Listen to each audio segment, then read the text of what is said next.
On September 5th, 1972, at 4:10 a.m., 8 members from a terrorist group called Black September infiltrated the Olympic Village in Munich, Germany.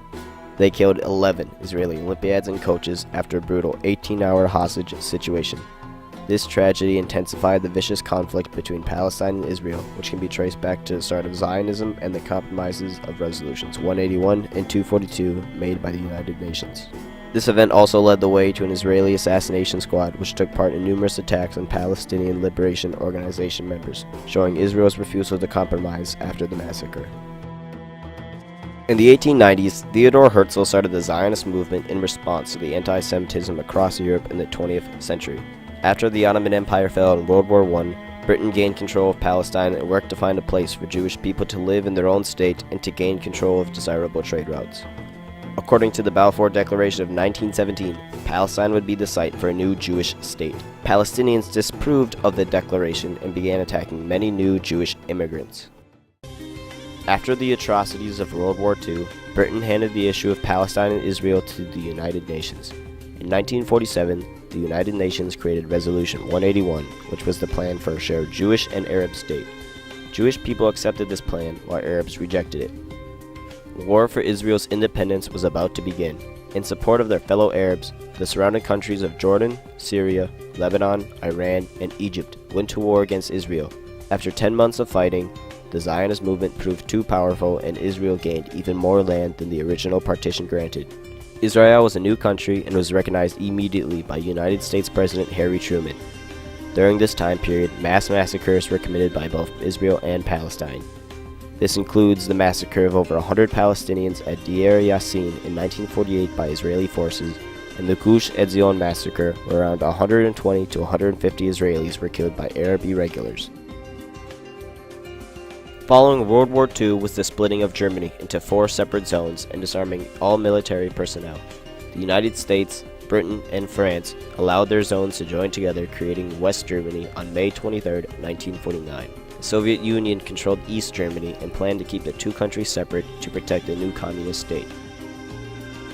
On June 5, 1967, Israel launched a surprise attack on Egypt in the Sinai Peninsula and the Gaza Strip. Egypt's air support was crippled within a few hours. Egypt's allies Syria and Jordan were also caught off guard, allowing Israel to take the West Bank and East Jerusalem, which was the last of Palestinian land.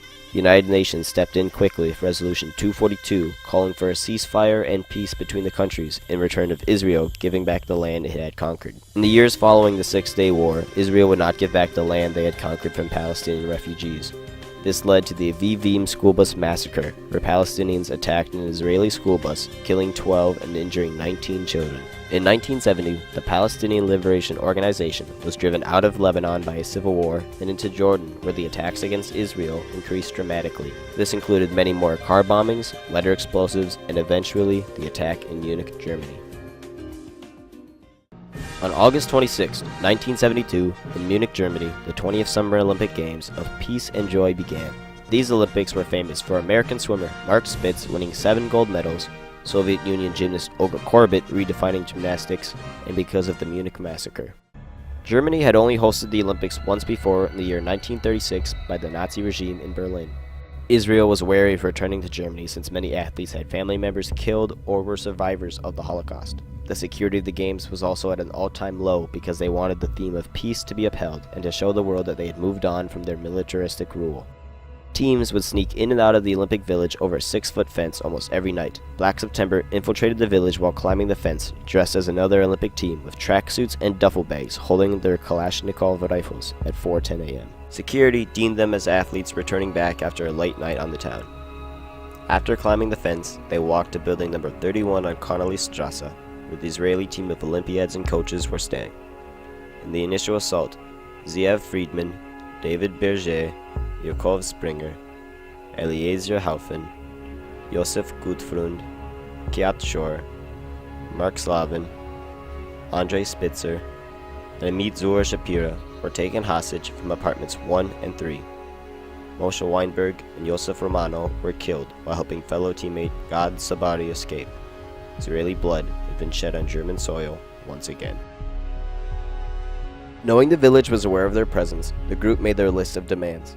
They wanted the release of 234 Palestinians jailed in Israel, many of which were other terrorists under the Palestinian Liberation Organization. The local police attempted storming the building in hopes of catching the group off guard, but due to the event being broadcast around the world in real time, Black September members were prepared. The group leader, Latif Afif, was watching the news coverage inside the building and rushed out yelling to the police officials that he would personally execute 2 hostages if they attempted a siege. The raid was called off immediately. After tense negotiations, they finalized on a plan on transporting everyone to Cairo to continue the negotiation process. 2 helicopters would fly the Israeli hostages and their Palestinian captors to the First and Fieldbrook airport, in which they would fly to Cairo to continue negotiations. An ill-prepared German rescue team without enough walkie-talkies or snipers engaged the terrorists at the airport. Palestinians turned their guns on the hostages, killing all 9 along with 1 German police officer. Germany in return killed 5 of the 8 Palestinian terrorists. They have now said that there were 11 hostages. 2 were killed in their rooms yesterday morning. 9 were killed at the airport tonight. They're all gone. The Israeli government did not take the Munich attack lightly. Only 2 days after the violent conflict, Israeli Prime Minister Golda Meir called for a meeting for Operation Wrath of God. Operation Wrath of God was a mission by the Mossad to kill the remaining gunmen and the masterminds behind the Munich massacre. While the Mossad originally planned to kill only those directly connected to the Munich attack, they assassinated many other Palestinian Liberation Organization members and some innocent civilians. When asked why a mission of revenge to be allowed, Meir responded with, "From the blood-drenched history of the Jewish nation, we learned that violence, which begins with the murder of Jews, ends with the spread of violence and danger to all people in all nations. We have no choice but to strike at terrorist organizations wherever we can reach them. This is our obligation to ourselves and to peace." Only 1 month after arresting the remaining 3 gunmen, members from Black September hijacked Lufthansa Flight 615 and demanded the gunmen be released. West Germany complied with the demands, letting Jamal al-Gashey, Adnan al-Gashey, and Mohammed Safidi free, where they sought asylum in Libya. The Mossad believed they had killed the remaining 3 gunmen 2 years after their release, but it was discovered by author of Striking Back, Aaron Klein, that Adnan al-Gashey died to heart failure and Mohammed Safidi was still on the run. Jamal al-Gashey went into hiding in North Africa and was last seen when giving an interview with Kevin McDonald for his film One Day in September in 1999, where he said, "I'm proud of what I did at Munich because it helped the Palestinian cause enormously. Before Munich, the world had no idea about our struggle, but on that day, the name of Palestine was repeated all around the world." The Palestinian hatred for Israel grew, and many others joined the movement, including Dalal Maghrabi, who attacked an Israeli bus in 1978, where 37 civilians, many of which were children, were killed. The Palestinian Authority have praised her actions by naming numerous schools, sports tournaments, and even dedicating hour-long memorial shows for her support in the Palestinian and Israeli conflict. Following the Olympic Games, West Germany and France decided they needed counter-terrorism units to prevent further attacks. On April 13, 1973, the GSG-9 Elite Police Tactical Unit was formed in West Germany. In 1974, the country of France formed the GIGN Elite Police Tactical Unit as well. Since the Resolution 242, peace talks between feuding countries have been accepted. In 1978, Egypt and Israel signed a peace treaty along with Israel and Jordan in 1994. The Palestinian and Israeli peace process has been in development since 1993, including the Oslo Accords of 1995 and Resolution 338, which brought to the end of the Yom Kippur War. This conflict has carried on to the modern world with more and more attacks happening every day. From bombs on buses to mass shootings in plazas, the conflict does not seem to end. In 2014, peace talks were extremely close to a solution, but crumbled after failure to compromise on plans after the mistreatment by Israeli troops in Palestinian refugee camps. The Munich Massacre stole the innocence from the Olympic Games, and has given our world a new light to see this conflict in the modern era.